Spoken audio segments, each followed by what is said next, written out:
Last week it was announced that Pierpaolo Piccioli was leaving Valentino after 16 years as creative director and 25 years of being at the brand. Valentino runs through this man's veins. And then we also got the news of who his successor would be.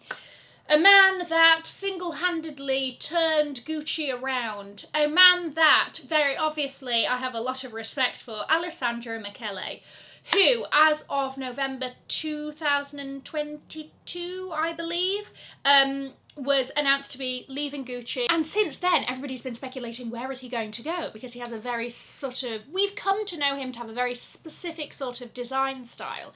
You either love Alessandro Michele or you really dislike his designs. I'm excited about this appointment. I think it's going to be very interesting, and I'm going to try and kind of break down what we are maybe to expect from him, what we should keep an eye out for, and just sort of general predictions for Valentino with their new creative director Alessandro Michele. Guys, if you are new here, my name is Cassie and I'm a self-diagnosed luxury addict. I write videos on Mondays, Wednesdays and Fridays, so if you like luxury fashion, then you're going to love it here. So head down there, subscribe, turn on the bell, become a member of our luxury addicted family. When are we going to rehab? Never. If you look at the announcement posts on basically anywhere outside of Alessandro's own Instagram, then you'll sort of see a very divided comment section, right? People are either very, very excited about this or really like, oh, well, this is the end of Valentino, goodbye, all of that, right? And I kind of understand that point of view because we only really know of Alessandro Michele through Gucci. His design history has been Gucci creative director, previously was head of accessories design, possibly, I can't remember, at Gucci, and then before that he was at Fendi. But in terms of creative director, we've only seen him at Gucci. However, there are lots of differences between Gucci and Valentino that Michele will have to sort of navigate, and obviously codes of Valentino that he will have to reinterpret in his own way. These are the things I'm going to attempt to break down.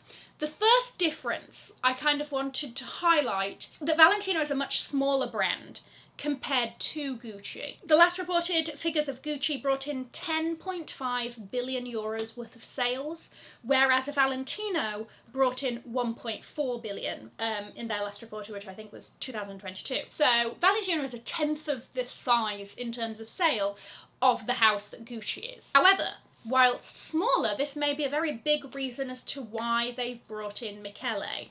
He really did turn Gucci into an absolute powerhouse of a brand. Not that it's not been that before, but when he was brought in, it was kind of, you know, fine. Nobody was really kind of looking at what Gucci was doing that much. And he grew the business in insane amounts. So by early 2018, he had already had 5 consecutive quarters of at least 35% growth. He also broke the 10 billion euro sales mark for the brand. So he has proven, albeit only once, because we've only really seen him at Gucci, to be able to do that and to be able to instate such a huge amount of growth for a brand. There is potential for that in Valentino. I know that a lot of people are sort of scared of Michele's ostentatious, over-the-top, opulent vibe, but that is what resonated at the time. That's what made such huge amount of growth possible for the brand, because he was feeding into what people wanted and it took off hugely. Fair enough. It's going to be interesting in a new sort of landscape where quiet luxury rules supreme. How is he going to... It's going to be interesting to see how he sort of interprets his own version of Valentino along with the current trends that are happening, right? Now, the second difference in these two brands is that Valentino is a couturier first brand, whereas Gucci is a leather goods brand, okay? This is where they got their starts as designer brands. And although couture slash ready-to-wear slash clothing is where Valentino got their start from, I think about 62% of Valentino's sales come from accessories. And this is where, once again, Michele's strengths lie. He launched a number of it slash very popular slash still within the roster of Gucci's bags now under his reign. You've got the Gucci Dionysus. Oh my gosh, that bag. That is still a great bag to this day. I'm not going to lie to you. That, when they did the New York Yankees collaboration, I wish I had my hands on it. I saw it at the airport one time. Cassie, why didn't you? I don't know. It was just, I didn't have the money at the time. You know, it was just, oh, it was so good. That, the Gucci Marmont, which, you know, I have beef with. I am not any fan of this bag, this style of bags. However, it is undeniably wildly popular. So whilst I may be one singular hater, for every one of me, there are clearly thousands of purchasers across the world. He reissued the Horsebit 1995 bag, which is a classic Gucci bag. The Ophidia collection, which, fair enough, looks very vintage. I, before doing research for this video, assumed that it was a vintage range that had been revived. Wasn't. He sort of came up with that. And it looks great. It's very much in touch with Gucci's history and what Gucci is, made to work in a very modern way. All of these pieces are very ingrained in the brand now. They're still bags that you can buy now. They're not something that, like, it came out and then, oh, nobody heard from it again because it didn't do well. He has a great track record in accessories. If we look at sort of Valentino's accessories, while they do have some good bags, right? There's a few bags that I really like. I liked that East-West. What was that even called? Like the Rockstud East-West? I don't know what it was called, but I liked it. But then I didn't buy it, so did I like it enough? I don't know. They're like Rockstud shoulder bag that they came out with recently. I think that's a nice looking bag, but they've not really been able to have these bags pop off in the same way as other luxury brands to become sort of it bag status. So, can he do that for the brand? Does he have the Midas touch? Will I be coming on here in a year's time and going, oh my gosh, this Valentino bag makes me weep so much because I want it? We'll see. Shoes is where Valentino, I think, has done a bit better. If you look at something like the Rockstud, we're going to get back into that, but like, iconic designer shoe. And then more recently, you had the Valentino Tango. I love this shoe. I think this is a brilliant shoe. It goes with everything. I love the style, all of that. And it did do well for a while. This was a popular little it shoe. But now if you want one, you can get these in sales for like at least 50% off, you know? So it kind of had its time and then it sort of, you know, ferreted away. Michele at Gucci, he had the Ace sneaker. That's the only one that I can sort of think of off the top of my head. But I think accessories will be a really, really big, and we know when it comes to these brands, accessories is really where they make the most money. He has experience here that I think has the capacity to do very well at Valentino. The next difference, Valentino does couture and Gucci does not. Valentino regularly shows at the couture shows. Fair enough, they're not going to show in June because they've just had to create a director. What are you going to do? Be like, hi, it's April, May, June. 2 months to put together a couture collection. Like, that's rude. So his first couture collection will probably be in January, so that'll be interesting. But he's no stranger to dressing celebrities for the red carpet.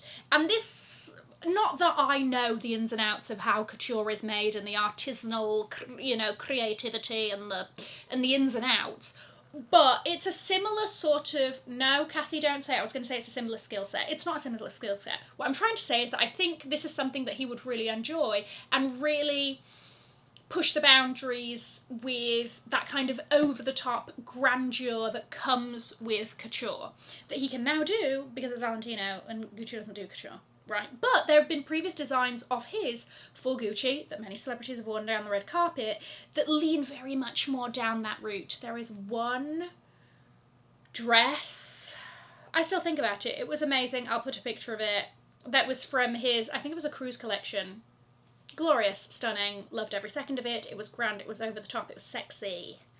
I loved it. I expect to see many of his couture creations gracing the red carpets of awards season next year. Next difference. Gucci has many eras.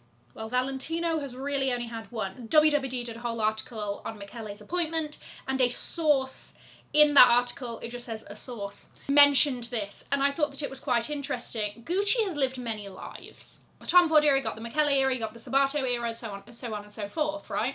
Whereas Valentino, founded by Valentino Garavani, has really only had him and then Pierpaolo and Maria Grazia when they were together, but they've sort of stayed very, very true to Valentino's Valentino designs. So you've not kind of seen these eras of reinvention like you have with Gucci. How will Michele interpret this?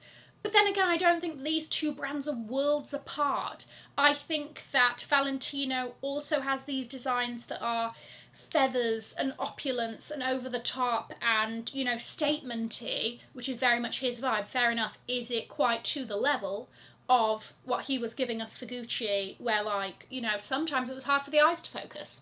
But I don't think those two things, they are same language, different font.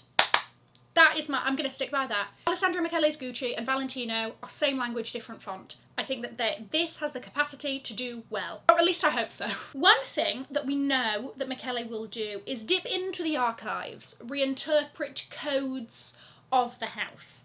But I did want to take a moment to remind us all of these codes. What makes Valentino Valentino? What are the things that we see come up in the collections that are a sort of consistent story throughout the brand? So that we have an idea of what to look forward to, what to keep our eyes open for. Number one is the colour red. Valentino red is actually a Pantone official colour. What a flex. And there has, for the majority of the collections, always been a red dress in each Valentino collection.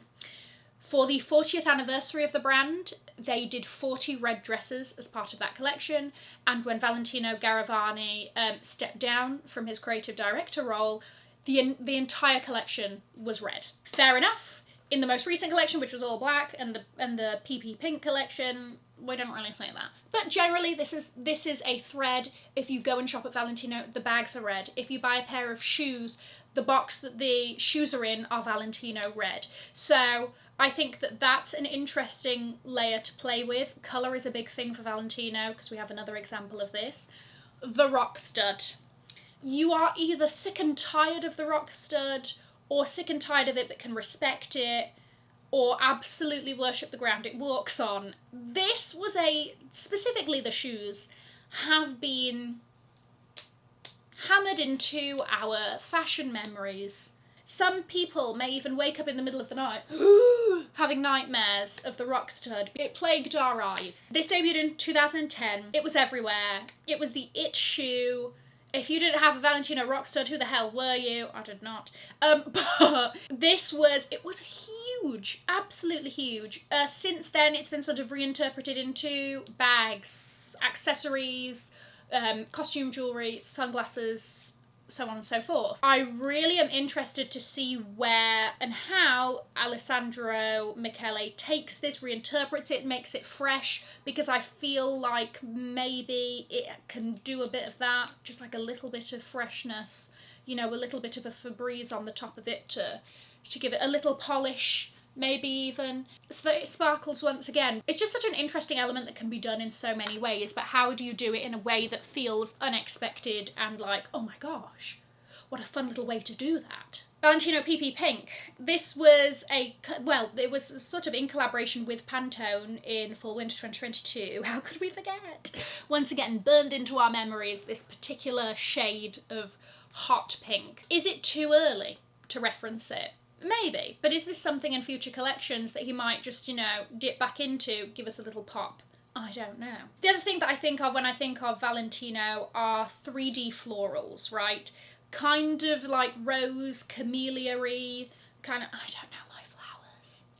Okay, so forgive me there, but I do think that they do florals really well. If you even look at the latest Spring/Summer 2024 collection, white dresses, white pieces, all with this kind of floral motif that I think plays with texture in a really interesting way. You know, it looks tactile. You want to run your fingers through the pieces. And I think that's also something that we should keep an eye out for. I think also, as a final note, the pricing is different between these two brands. Valentino has kind of generally higher price points than Gucci. Gucci under Smarto Desana, I'm not sure.